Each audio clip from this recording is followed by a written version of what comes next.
أعوذ بالله من الشيطان اللعين الرجيم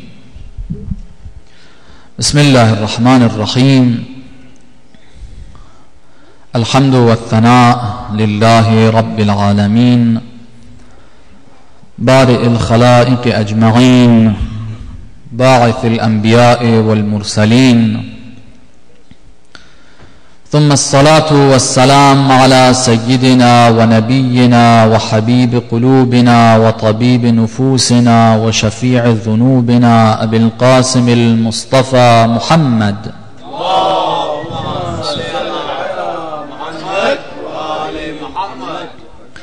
وعلى أهل بيته الطيبين الطاهرين المعصومين المكرمين المنتجبين لا سيما بقية الله في العالمين روحي وأرواح العالمين لتراب مقدمه الفداء ولعنة الله على أعدائهم أجمعين إلى قيام يوم الدين. اللهم كل وليك الحجة ابن الحسن صلواتك عليه وعلى آبائه في هذه الساعة وفي كل ساعة وليا وحافظا وقائدا وناصرا ودليلا وعينا حتى تسكنه أرضك طوعا وتمتعه فيها طويلا. For the hastening and the return of our Imam, please recite the salawat.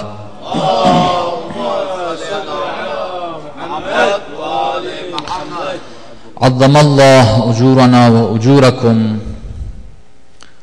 Inshallah, Allah accepts all of the commemorations, the a'mal, what is performed, what is conducted in order to commemorate the aza in the morning for Imam al-Hussein alayhi salatu was-salam on this occasion of Arba'in. Commemorating Imam al-Hussein, our beloved Imam,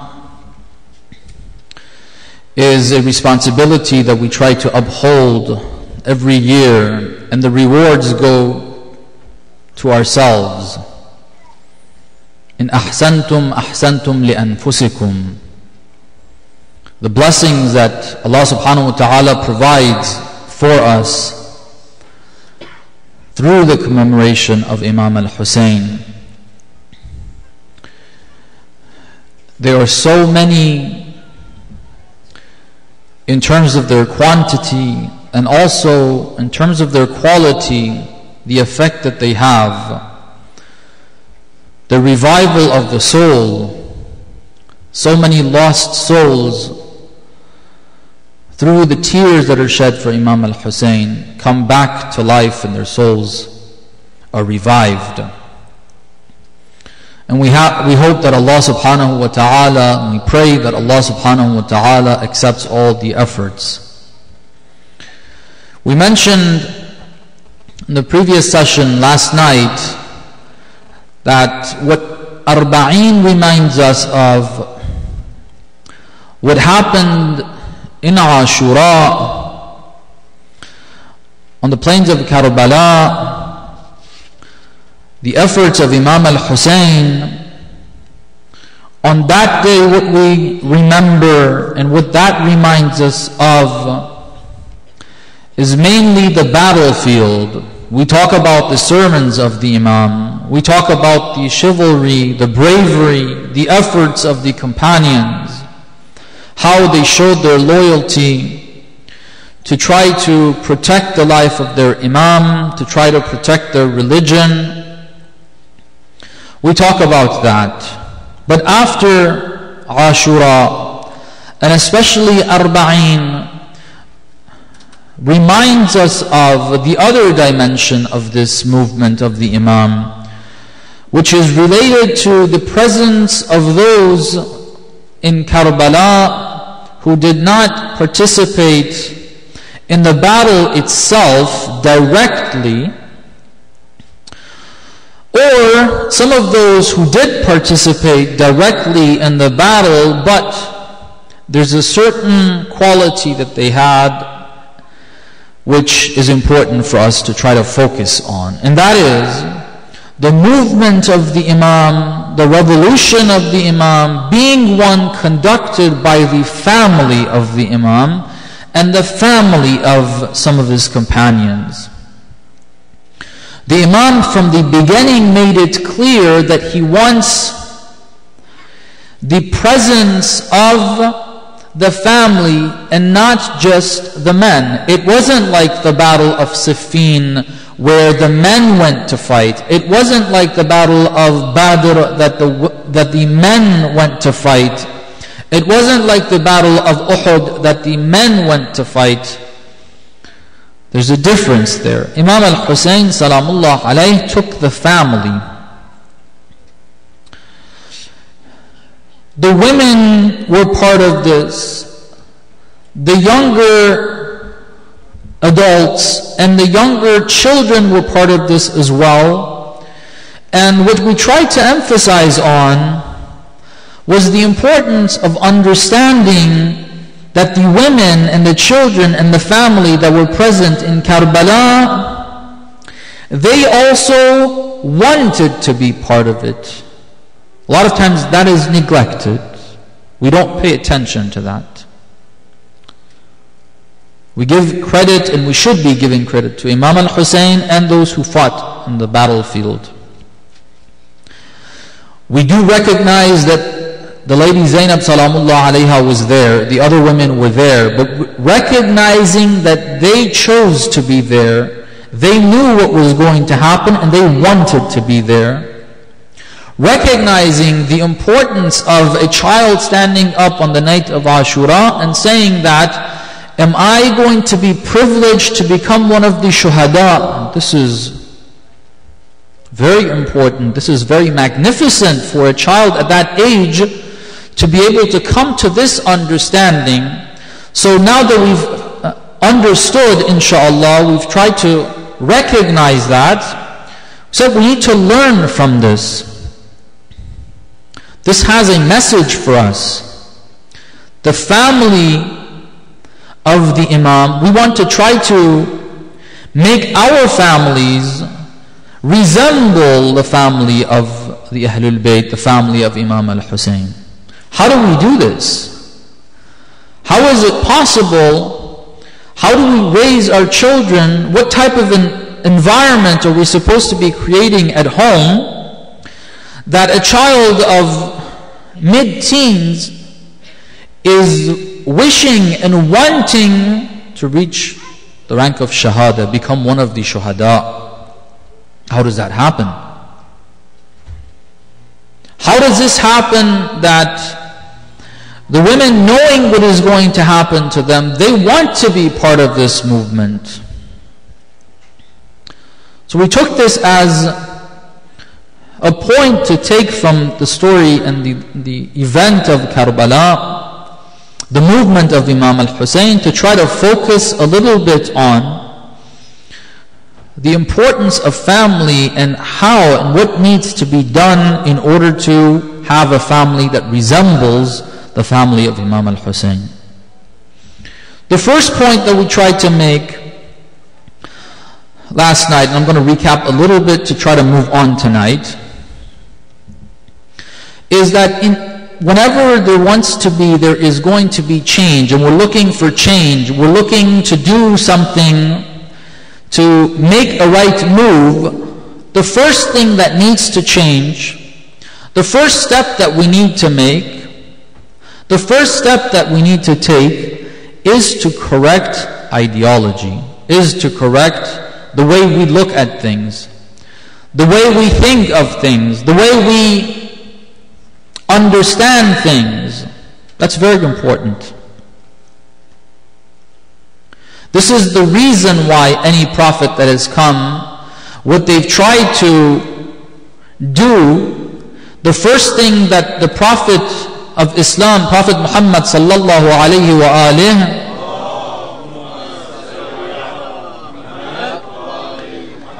did wasn't to tell the men and the women, the people in general, to avoid drinking. That's not the first thing the Holy Prophet did. That came later on. The first thing that the Holy Prophet did wasn't to tell people you need to pray 5 times a day, this many rak'ahs for the Fajr prayer, 4 rak'ah for the Dhuhr and Asr each, and so on and so forth. That's not the first thing that the Holy Prophet did. The first thing that the Holy Prophet did wasn't to tell people not to drink. The first thing the Holy Prophet did wasn't to tell the women to wear hijab. These weren't the initial steps. These weren't the most important thing that needed to happen at the beginning.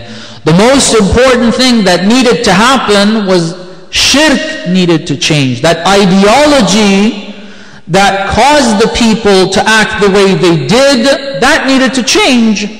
That's why it was said, قُولُوا لَا إِلَهَ إِلَّا اللَّهِ تُفْلِحُوا. What you need to do, the first thing you need to do is to accept Tawheed, the oneness of Allah. Reject anything, any authority, any deity, any God except for Allah subhanahu wa ta'ala. This ideology needs to be fixed. Once that is fixed, then we can start to look for practical change.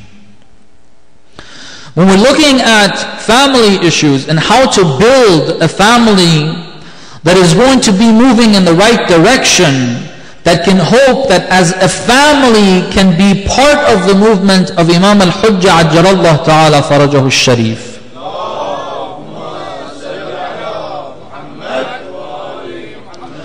Is change in the way we look at things. Of course, what we mentioned last night, and I'm going to recap and further explain, are examples of this ideology that are related to the family, but the core of what we're trying to say is not only related to family. We said we need to correct our perception that causes us to prioritize things differently. For example, what do we consider success in life? What do we define success as? Who do we consider a successful person that we look up to? It's important that we recognize, try to think. Sometimes we don't have a clear picture of this. We haven't thought about it.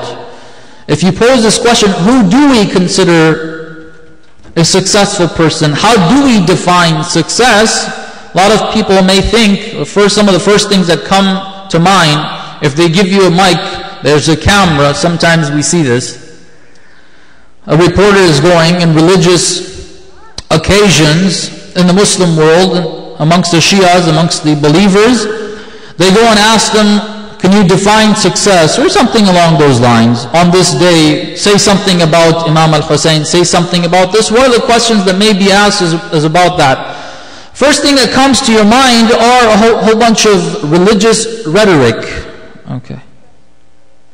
What you think of, what you're going to respond to that question with, is going to be things that you've heard in lectures, things that you have read.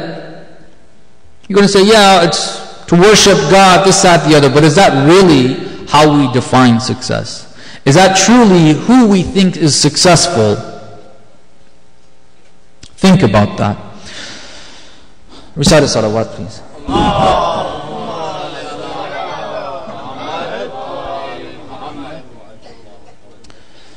We can tell how we define success through, again, looking at how we prioritize our lives.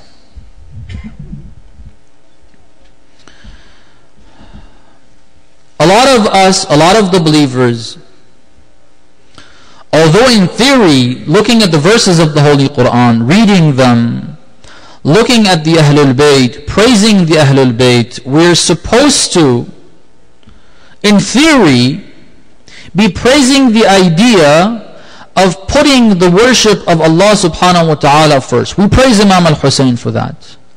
We praise Imam al-Hussein for sacrificing everything for Allah subhanahu wa ta'ala, every single thing he had. We talk about it all the time. We get together, we beat our chests for it.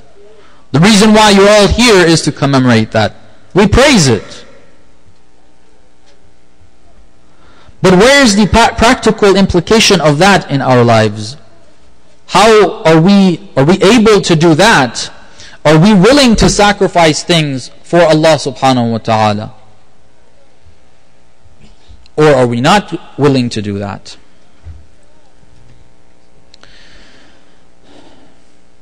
In the family, the example that we mentioned, what we consider, recite a salawat please.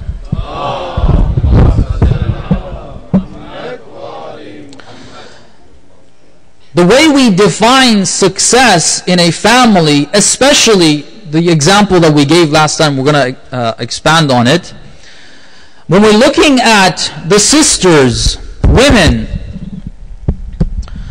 and success in life for a sister, for a woman, the way the West looks at women and defines success as, that's how we, and that's what we have taken in, and we have automatically accepted that definition of success.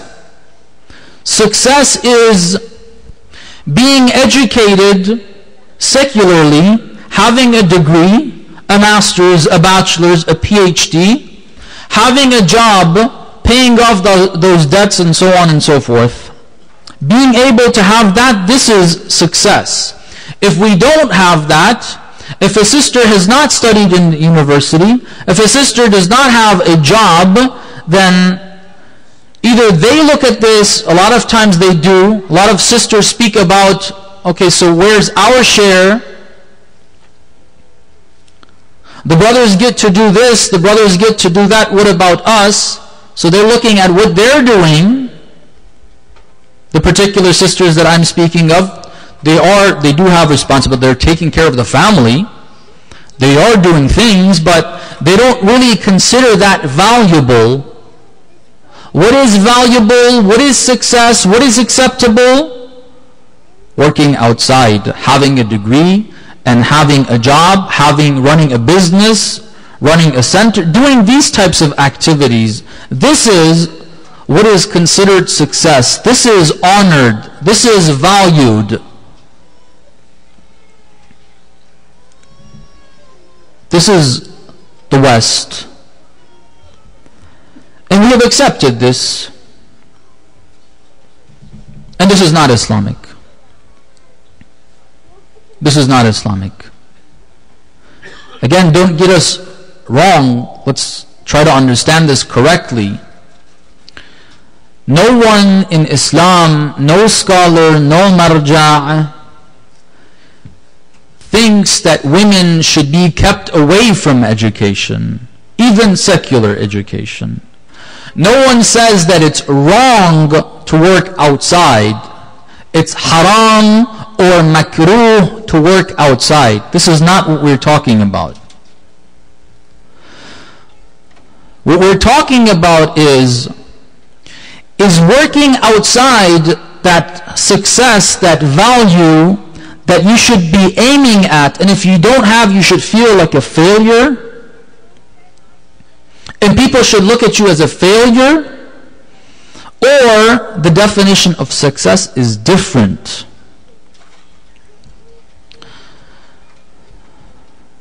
We find that if we look at the Holy Quran and the true definition of success that the Quran gives us, the Ahlul Bayt teach us, is the worship of Allah subhanahu wa ta'ala. We got to get this straight, brothers and sisters. And this is not rhetoric. This is not, we're trying to make this as watered down as possible to make it understandable.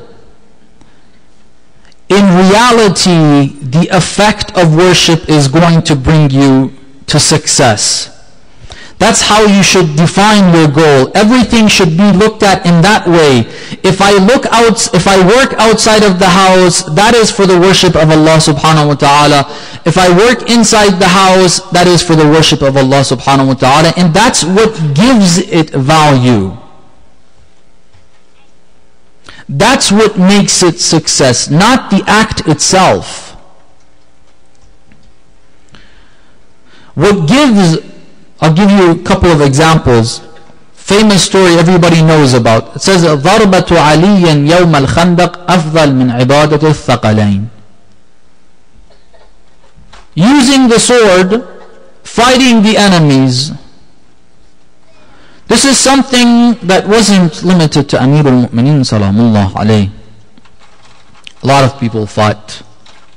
A lot of people used the sword. What gives it that value? What gives it the value is him trying to serve Allah subhanahu wa ta'ala. Okay, it's the ubudiyyah, doing this for the sake of Allah subhanahu wa ta'ala.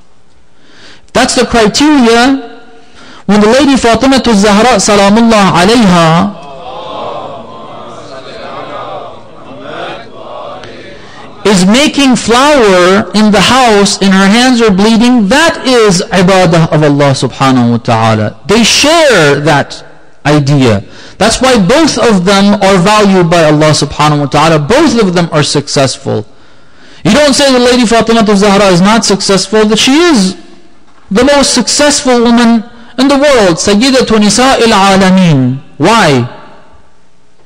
Sometimes, again, because of this Western ideology, when they want to say something good about the lady Fatima Zahra, the only thing they can think of is those few days that she was involved socially and politically, and she was at the forefront. That was part of it. That was very important. She needed to do that, but that's not the only thing. It's not like that defines her success. That's part of it.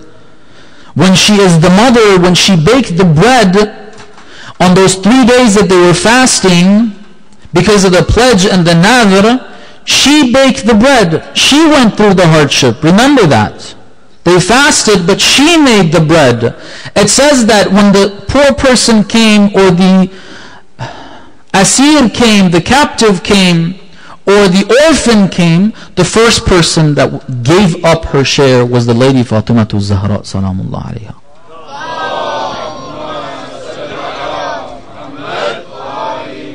They all fasted, they're all hungry, but on top of that, she's the one that has spent the day baking this bread, and she's the first one that gives it. This story becomes a story that's in the Quran, Surah Al-Dahr or Surah Al-Insan. That's how valuable this act is. What makes it valuable?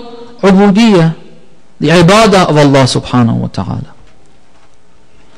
Everyone, not just the sisters, everyone should look at all of their work in this way. It shouldn't be whether it's a brother or a sister. The reason why I mention that is because I'm frustrated with this idea that everybody is trying to push for working outside the house and doing things like that, which destroys the families.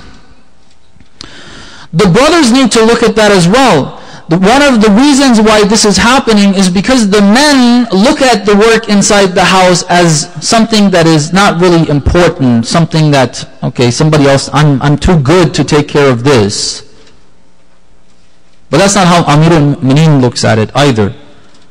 When he comes in the house and he helps, and we need to learn from the Ahlul Bayt, learn from our ulama who have learned from the Ahlul Bayt. He has respect for the lady Fatima Zahra salamullah alayha. He doesn't consider himself better. I'm doing more important work, working outside the battlefield, doing things for Islam, preaching and all of that.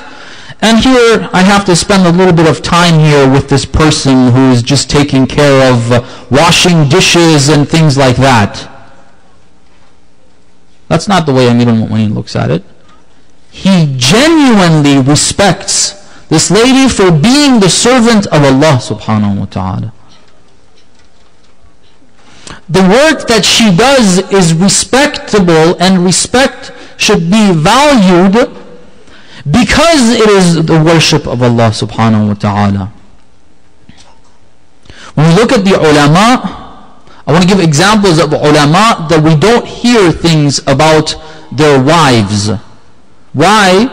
Because they weren't in the spotlight. Their wives weren't in the spotlight. How many of you have heard stories about the wife of Imam Khomeini? How many of you heard stories about the wife of Allama Tabatabai? How many of you have heard stories about the wife of Shahid Mutahari?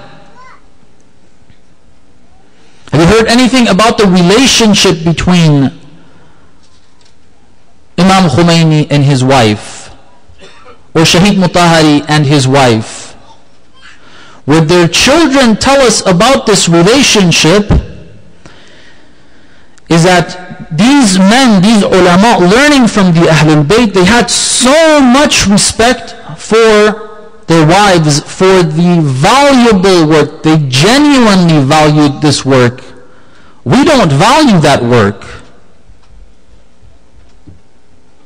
None of us value that work because we have our value system based on the dunya. We don't value things based on the worship of Allah subhanahu wa ta'ala. And that's what we're trying to emphasize. That needs to change. There's a letter that has gone between Imam Khomeini and his wife, I think when he's in Paris. He's been away for a long time. They have some very tough circumstances. In exile, Imam Khomeini is. And in the letter he says, it really doesn't matter what is happening to me. Tell me how you are. That's the most important thing for me. I hope you're not suffering. A very romantic letter, what would be defined by Western standards to be romantic. Imam Khomeini, Shahid Mutahari, all these ulama, they had so much respect. They say that the children say, before our mother came to the sufra to sit down and eat, our fathers would not take a bite of that food. They would respect the presence. If we dare say anything wrong to our mother, our father would get very, very angry.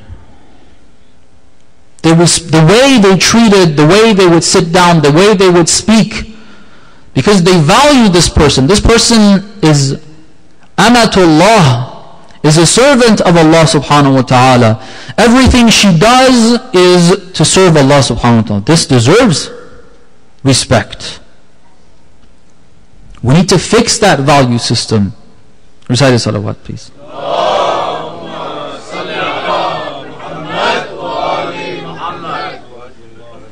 That was an example. Let me give a couple more examples to straighten this out, to correct our view in regards to the actions that people perform. A lot of times in any activity, when it comes to activities in the centers, running the centers, work in the centers, everybody is fighting to be on the committee, a board member, the president, whatever you have, whatever position. You want to be out there, be considered a decision maker, someone behind the speaker, say something. These are the types of things that we consider valuable. Now what about the actual work that is going to happen? Some of the ulama have narrated to be the ones that would stand outside when the people are sitting and commemorating Imam al-Hussein. They would look at things that are not being taken care of, and without anybody knowing, going and fixing up the shoes. This is the worship of Allah subhanahu wa ta'ala. This is valuable. Going and trying to help out in the kitchen. There's a famous story. Imam Khomeini with some of his friends had gone to Mashhad al-Ridha, salamullah alayhi.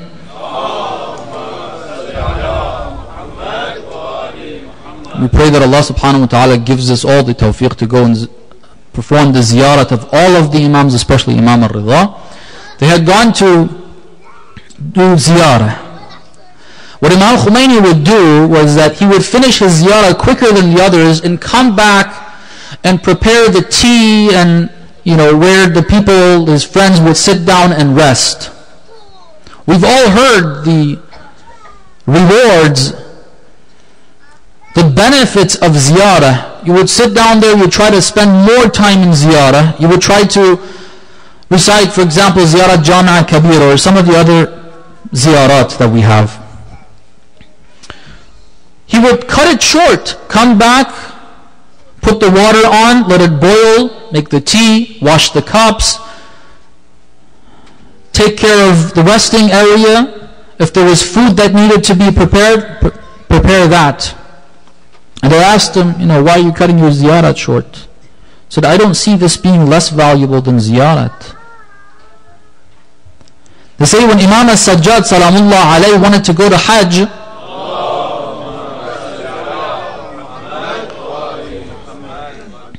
he went with a group. Everybody wanted to do something to try to helping out the Zuwar of Baytullah al-Haram or any ziyarah. It's very, very valuable. The Imam said, I will come with you with one condition, that I help out. Number one. Then, what type of work would you like to do? He said, what's the toughest job that nobody has wanted to do yet? He said, preparing the fire. Apparently it was in the summer, and the hot weather, even in the winter, if you go to Arabia, in that region, it's pretty hot. For those who've been there, they know what I'm talking about. It's pretty hot. Now just imagine summertime, gathering the wood and making the fire to cook the food. Imam Sajjad said, that's what I want to do. It's the Imam, but he wants to serve the Zuwar. This is worship of Allah subhanahu wa ta'ala. It's not like he's sitting back, I need to guide people, come and I'll just give you advice. No, this is the work that needs to be done.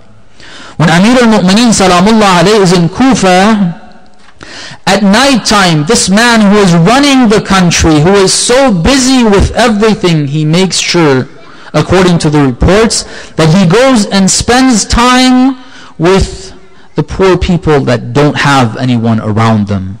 Listens to them, spends some time with them. They don't even know this is Amirul Mu'mineen. You know, somebody comes and gives them some food and sits down and listens to their words. Nobody considers them valuable enough to speak to them. Ali does. Salamullah alayhi.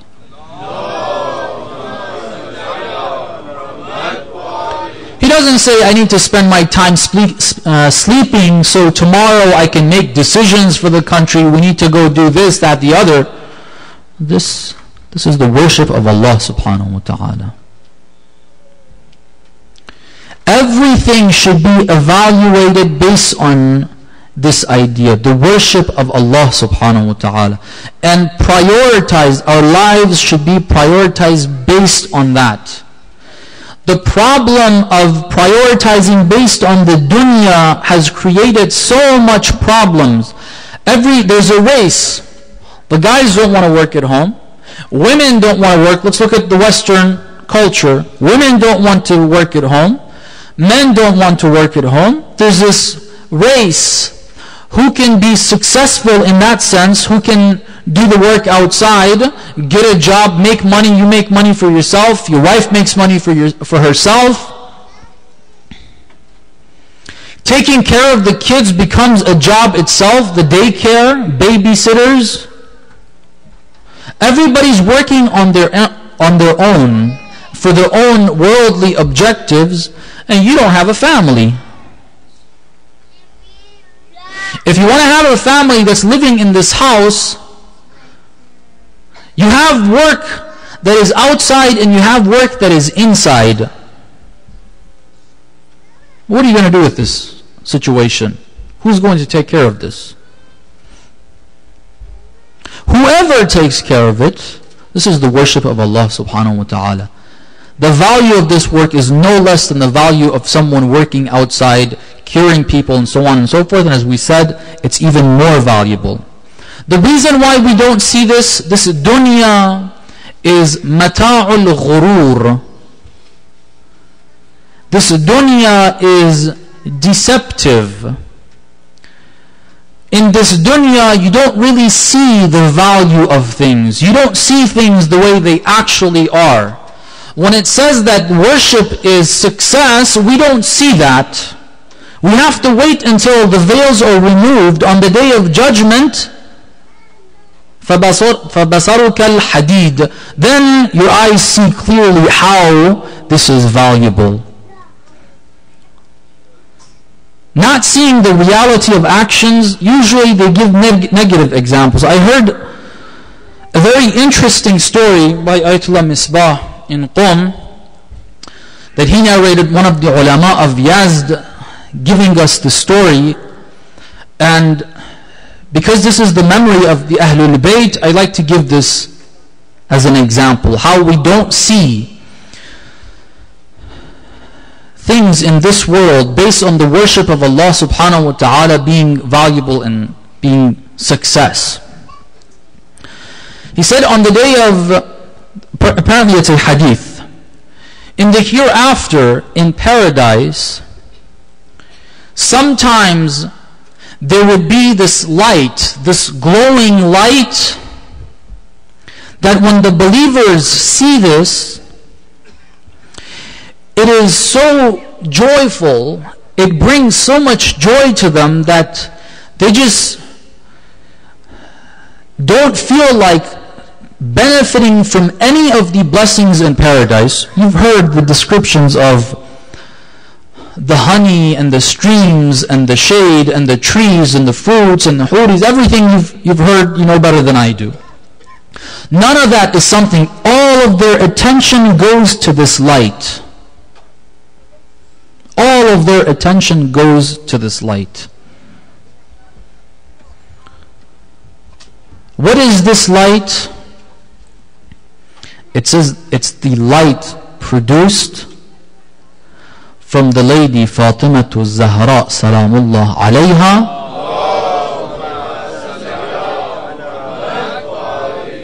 smiling at Amirul Mu'mineen Salamullah alayhi. A smile of the lady Fatima Zahra for her husband Amirul Mu'mineen has got this glowing light. We just look at it as a smile. In this world, a wife smiling at her husband, and vice versa, the husband smiling at his wife. We don't see value in that. This is because this is the dunya. The reality of the actions are concealed. Only those who've been able to purify themselves and remove the veils in this dunya can see the value of these actions. So this is the first thing, trying to correct this. Recite salawat.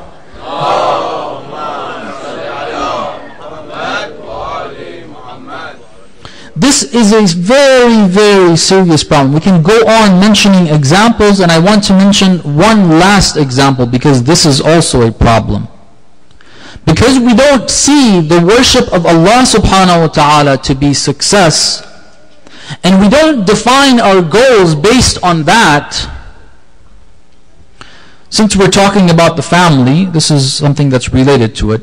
The youth, we as parents, and the society that we live in, all together, we define success for them to be education. Go to university, get a degree. For brothers and sisters, this is defined as success. So the young ones, they're in high school, they're all thinking about what they're going to do next, what field they're going to get into. The parents try to guide them in what field they should enter. Then they decide they go to university. One big problem that we have is sometimes because this is so important, if the university is in another city, we are willing to send our children, and because I have work here, I can't travel with them, so they're going to be alone in that other city. In an environment that we have no clue what is going on. I visited Berkeley a couple of times. That's a pretty well-known university. If you know what happens there with the Shia youth and what they're involved with. Shia youth that have been sent there by their parents to achieve success in life.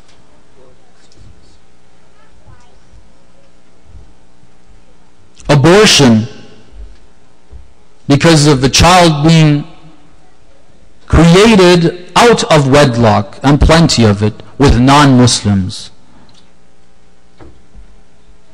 This is a natural consequence. Let me skip that. I don't want to spend your time on that on this night. So, people go to university. Let's say they go to that same city. But because this is the definition of success, if anything comes in the way of these studies, getting that degree, that needs to be put aside. So this person is age 18, 20, 22, 24. The age that is supposed to be the age of marriage, and they need marriage, but no, we cannot get involved with that. Why? Because it is not going to allow us to study. It's not going to allow you to achieve success in life. Well, that's put aside. Once you're out of university, then what happens? You have a whole bunch of debt because of the university. Then you have to get a job and work now. And how much longer is this going to take? You're in your mid or late 20s when you get married. What happens between the age of puberty and age 25 at some of the earlier ages? Because a lot of people don't even get married then. 99.9% of the people, if not more, get involved with sin. So basically what we're doing here is we're saying university, that is preferred. And again, don't get me wrong, we're not against education, we're not against going to university and studying. It's about how this is managed, the way we look at it. During this process, during this time, the youth are bound to commit sins that are related to not being married. So we're saying it's okay. That's okay. It's okay if they get involved with, God forbid, pornography. It's okay if they get involved with some non-mahram, they have a relationship, which a lot of times happens whether the parents know about it or they don't. This is a fact. They get involved with that, but that's all right. It's not really problematic, as long as they get their education. So the prime time of worshiping Allah subhanahu wa ta'ala and getting to those lofty spiritual states, it's okay if we prevent you from doing that by not allowing you to have a halal way of satisfying that desire that God has provided for you, as long as you receive and you achieve at what we define as success. And what happens? You get married later on, there's an issue of compatibility, and then everybody wants to work on their own, and then you have the high divorce rate that you have. Families are not going to form in this way.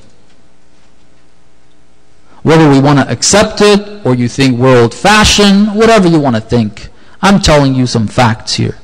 Facts of the Holy Quran, facts of your own youth, the youth that are here, the youth that will be around. This is the facts. These are the facts that we have.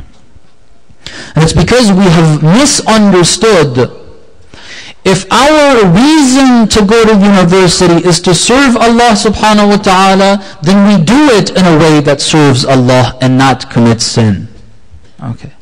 If our perspective on developing technology, if our perspective on why we want to treat people is the worship of Allah, and that's what gives it value, which it is such if done with the right intentions, then we do it in a way that it's going to be pleasing to Allah subhanahu wa ta'ala, not that we commit so many sins in order to reach at this goal. Recite a salawat.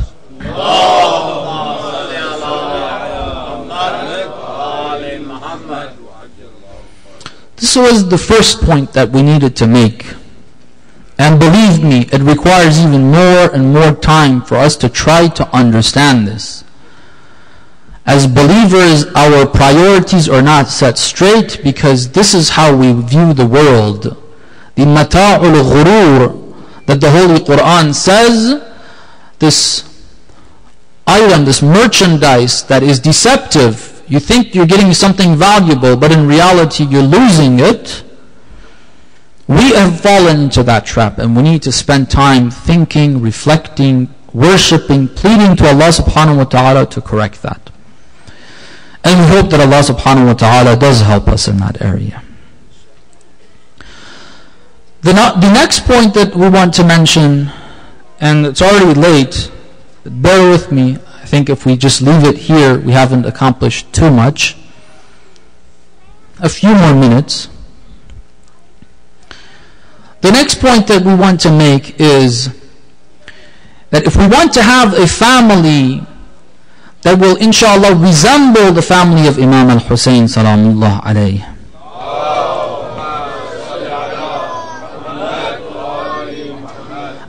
our children make the right decisions to serve Allah, to serve the Imam of the time, to be willing to give everything they have for the Imam of our time, the way we expect them, the way we should expect ourselves to be towards the Imam of our time. We need to learn how to deal with family issues, how to deal with our children, how to raise our children. When it comes to working with your car, working with or the profession that you have, you go through years and years of training for the profession that you have to learn how to use whatever it is that you use. If you're a physician, you've got to learn the symptoms, how this body works. You specialize in a certain area of it. You get to learn how that works, what the illnesses of that are, and how to treat that. You go through training for that. If you're a mechanic, then you learn how this car is made, and what some of the, if you see certain symptoms, then what the problem may be and how you fix the problem. You go through training for that. You can't just go and open up shop. You need to learn how to do that. If you want to buy something, if you have bought something that you want to use, you go through the instruction manual to learn how to work with this. All right, you spend time learning how to work with it. But for some reason, when it comes to family issues, we don't consider it important enough to go through training, to go and learn what Allah subhanahu wa ta'ala has given us as instructions. Believe me, we really need help when it comes to that. For some reason, we think automatically we are experts. We already know how to deal with things. And you know when we realize that's not the case? After it's already too late. There's either a divorce, or we see the result of our life, this child that we were hoping is going to be a good person. I don't know how, but it didn't turn out like that. Well, it's too late. Try to think about it beforehand. Go consult with people, with ulama, with pious ulama that have that knowledge. Learn what are some of the things that need to happen. What we need to do before marriage. What type of things we need to look for. Consider that choice that we make very, very important in the rest of our life and how we're going to live our life. How do we make that choice? Afterwards, how do we treat one another? We need to go through training here. A lot of the problems that are there and families break up is because they don't know how to deal with one another, and they don't want to ask anyone how to do it. They face problems, they're like, I'm sick of it, I don't want to deal with it. She goes to her parents' house, he doesn't want to call her, and everybody just wants to break it up. Nobody wants to help out. Nobody wants to speak. They don't want to talk about it. Well, it's already too late. They should have spoken to someone before it ended up here. We need coaching. We need to go and ask. And believe me, it's not something that can be presented in lectures in Arba'in or in Muharram. You need to go and ask so you can have sessions, you can be talked to. They can explain, the ulama can explain to you what are some of the practical measures that need to be taken in order to have a successful family. This is the second point. There were a couple of other points that I had as well, but the first point took too long, inshallah. We hope that this is a beginning. We hope that the brothers and sisters follow up with this for themselves, for their family, for their children. if we learn the teachings of Islam, the teachings of the Ahlul Bayt, with regards to family, how to treat one another, how to raise a family, if we go through that, life would be so much more enjoyable from a worldly perspective even, as well as spiritually, inshaAllah. Sallallahu alayka ya Aba Abdullah. Sallallahu alaykum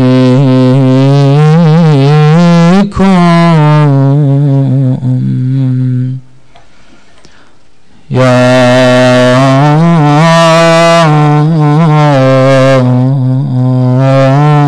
أهل بيت النبوة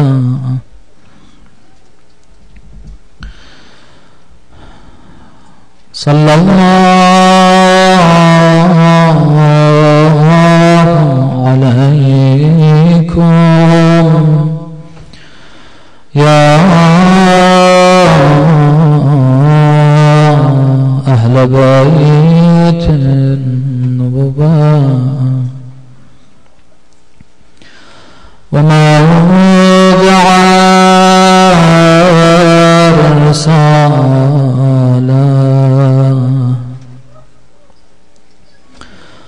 ومختلف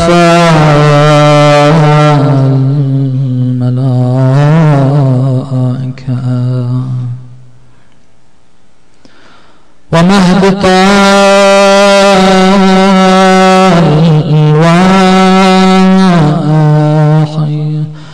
وخزعنا العلم ومنتهى الحلم. May Allah's peace and blessings be upon you, my beloved Holy Prophet, and the Ahlul Bayt.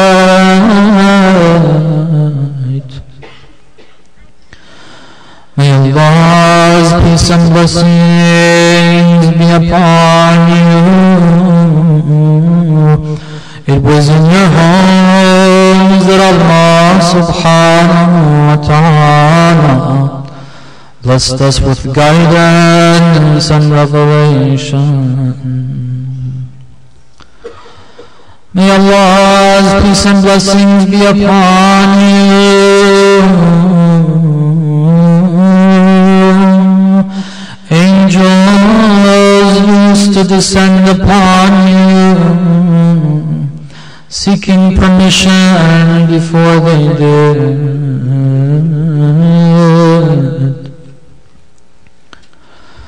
Sallallahu alayka ya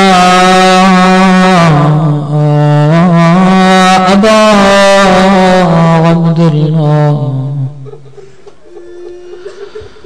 Sallallahu alayka ya Mazlum.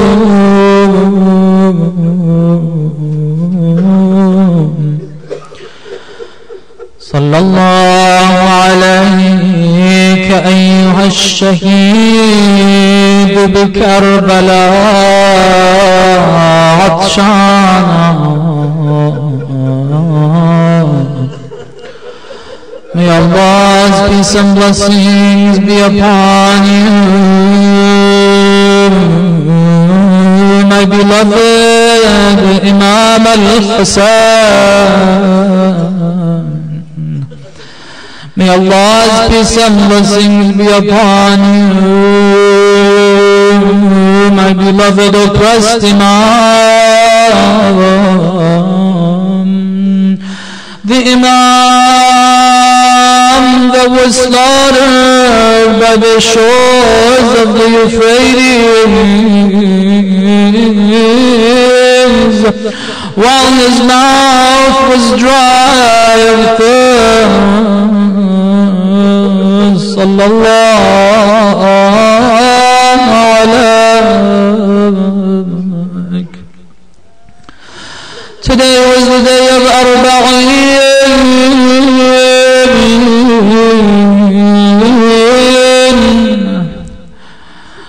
looking and watching the satellite channel, seeing all those people pour into Karbala, going up close to the shrine of Abu Abdullah al-Husayn,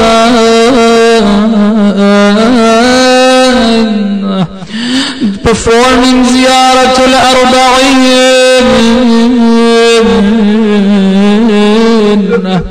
The heart flies to Karbala.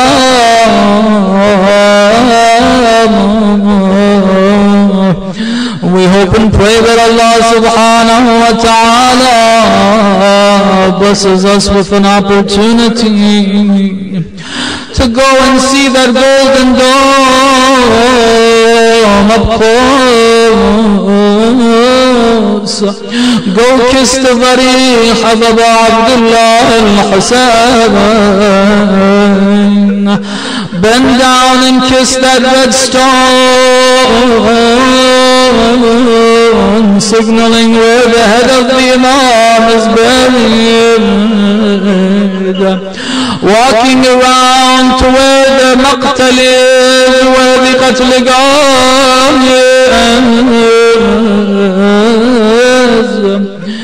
Go and visit al-Zainabiyah. Go and visit the Mukhayyam where the tents were. But there's also another group of people that were visiting Karbala today.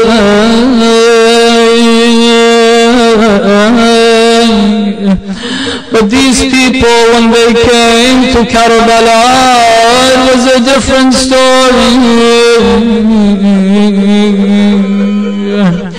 These are people coming from Sham,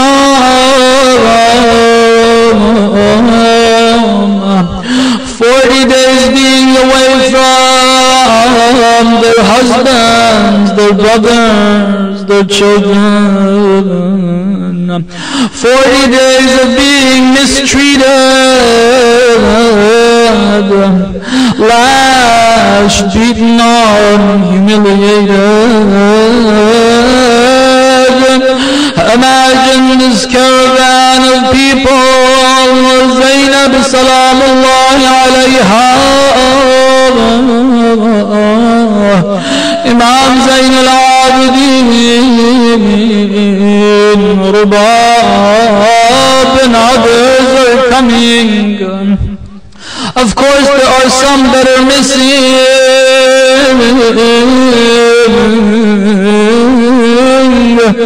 They had to leave them behind in Sham, in the ruins outside of Sham.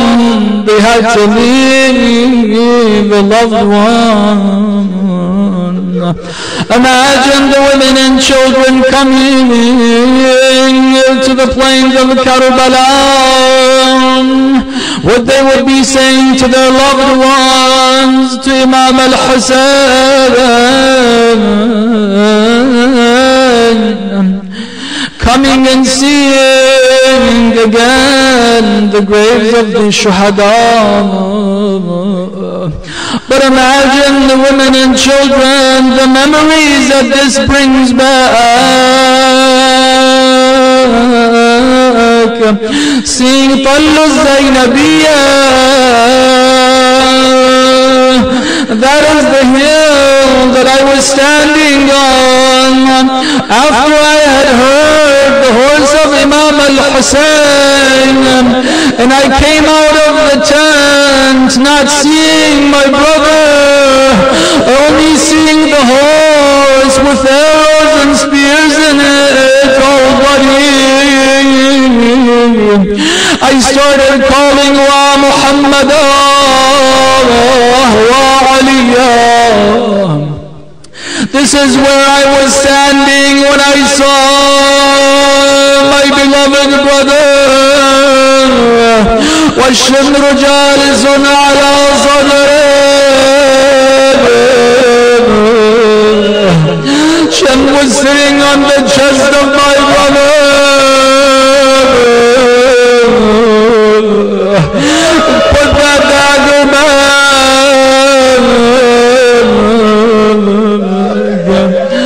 ألا لعنة الله على القوم الظالمين وسيعلم الذين ظلموا أي منقلب ينقلبون